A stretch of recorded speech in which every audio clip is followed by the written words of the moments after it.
ทิดาลาวคาดสิเจ็บมือเศร้านี่คิดว่ารอดไปแล้วแต่เกิดอีหยังขึ้นได้หอบกันไปคลินิกอีกครั้งหนึ่งโอ้โหงานนี้ปากจนว่าเป็นถ้อยเป็นคำน้องทิดาลาว FC แฟนคลับแห่กันให้กำลังใจอย่างล้นหลามทักทายสบายดี FC แฟนคลับทุกท่านมาพบมาพ่อกันช่วงสายบ่ายก่อนจะไปกินข้าวกินน้ำเจบเล่ากับมาลงท้ายอัดท้ายด้วยกันอีกคลิปหนึ่งก็แล้วกัน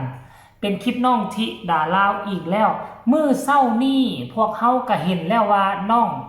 เนาะยายลุ้นพาเพิ่นไปตรวจสุขภาพไปตรวจเบิงธาตุน้ำตาลว่าเป็นโรคเบาหวานหรือบ่คือว่าจอยผอมแห้งกระแดงแท้ว่าซั่นเด้กินข้าวน้ำซ้ำปลาก็คือว่าให้กินดุกินดันกินเลี้ยงดีอยู่นะว่าแต่ผลสุดท้ายน้องก็บ่ตุ้ยไปตรวจเบิ่งแล้วบ่มีอีหยังก็บ่ได้เสียเงินเสียคำได้ทั้งไข่ได้ทั้งกระแลมหรือว่าไอศครีมนั่นแหละจากเจ้าของห้องตรวจพญาตินอกจากเจ้าของคลินิกฟรีแล้วก็ยังได้ไอศครีมได้ไข่มาฝากพ่อฝากแม่อยู่ทางบ้านทางคาเฟ่นอนนาอีกก็คิดว่าบ่มีเรื่องเล่าอีหยังเกิดขึ้นอีกแล้วล่ะผ่านไปบ่กี่เท่าใดชั่วโมงเห็นเพจของพ่อผู้โพสต์ออกบัตรหนึ่งแล้วแม่เพิ่งพาธิดาลาวเข้าคลินิกอีกรอบที่2ของวันนี้แม่นบ่แต่ว่าว่าจะพากันมาขูดหินปูนที่ขูดไปขูดมาดันไปเจอปัญหาใหญ่อยู่ในฟันของธิดาลาวบ่ว่าจะน้องธิดาลาวเนี่ยเจเบาลาวนี่อายุ30 กว่าปีซื่อเบื้องนี้ออกไปแล้วเบื้องนี้กำลังเป็นแมงอยู่กำลังไปฆ่าแมงอยู่แล้วก็เบื้องนี้สั้นเทิงมาแล้วบ่เนี่ยสรุปแล้ว1 2 3ได้ไปละ1เป็นแค่วองไปแล้วนี่นะบ่มีแค่วแล้วได้เบื้องนี้ย่ำแค่วยากแหละต้องได้ย่ำเบื้องนี้แต่เบื้องนี้ก็ได้ยัดได้อัดอยู่2-3 ปีแล้วก็ได้ไปอัดเท่านึง2-3 ปีแล้วได้ไปอัดเท่านึงแต่ว่าตัวปัญหามันเกิดขึ้นมานี่สั้นเทิงเบื้องนี้มันคล้ายๆคือไฟช็อตมันเป็นมาน่ะมันช็อตบัดใดนี่หัวนี่เป็นแล้วนี่แหละเตะออกสิเจบ่เราคิดว่าโอ้บ่มันเส้นเลือดในสมองสิแตกแล้วบ่ว่าไปหาหมอมาตรวจเบิ่งโอ้ยแล้วมันแค่วแมงเจอขึ้นสั้นเทิงนี่อีกละไปฆ่า2 เทื่อเขาบอกว่าฆ่า3 เทื่อแต่มันก็ดีแล้วล่ะดีแล้วแต่ว่าคันไปกินน้ำเย็นๆหลายก็เจ็บอยู่ได้หูซึกเครื่องแต่ว่าบ่เป็นคือเก่าบ่คือไฟช็อตแล้วท่านผู้ชมเจบ่เล่านี่เป็นคนอยู่บ้านนอกคอกนาตอนอยู่บ้านนอกคอกนาก็ส่วนสิได้เข้ามาอยู่ในเมืองก็อายุ12-13 ปีแต่ว่าเมืองที่เจบ่เล่าอยู่เมืองหลวงพระบางย้อนหลังไปกับ20 ปีมันก็บ่ได้มีคลินิกแบบซี่ได้สิไปหาหมอง่ายๆก็เลยปล่อยให้มันเป็นตามมีตามเกิดมันก็เลยเฮ็ดให้อายุซ้ำนี้แค่วสิรอนหมดปากละท่านผู้ชมน้องธิดาลาวนี่โชคดีที่ไปตกอยู่เมืองฟ้าเมืองไทยอยู่เมืองที่เจริญรุ่งเรืองเป็นอย่างไรนึงก็แล่นเข้าคลินิกเป็นอย่างไรนึงก็แล่นเข้าคลินิกปัวได้ทันการ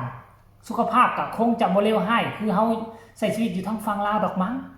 รายละเอียดให้ทุกคนไปชมคลิปนี้วินาทีแม่เพิ่งพาลูกสาวธิดาลาวไปคลินิก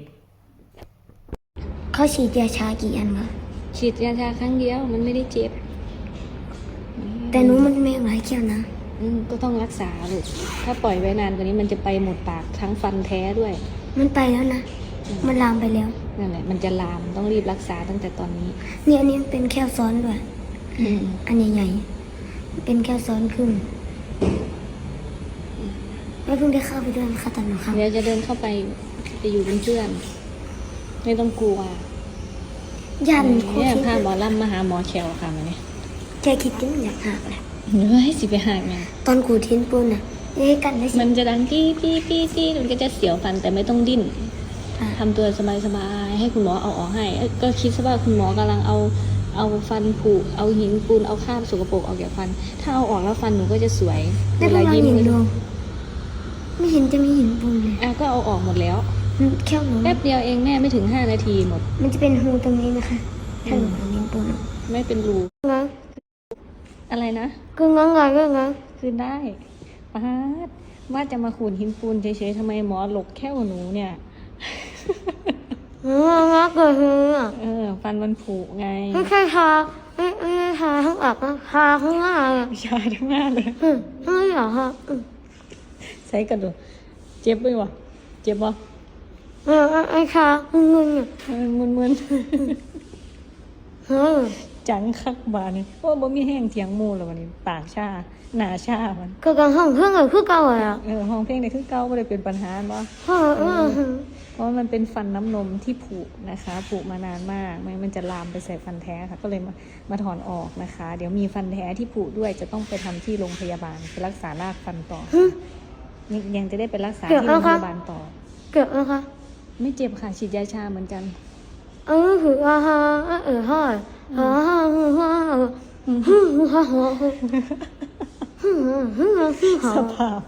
สภาพขนาดว่ามีแนวค่าเขียวอยู่ก็ไม่ได้เป็นอุปสรรคต่อการเว้าเลยยังสิเข้าเว้าต่อเสยอยู่กึ่งออก กินโจ๊กกันละ ก็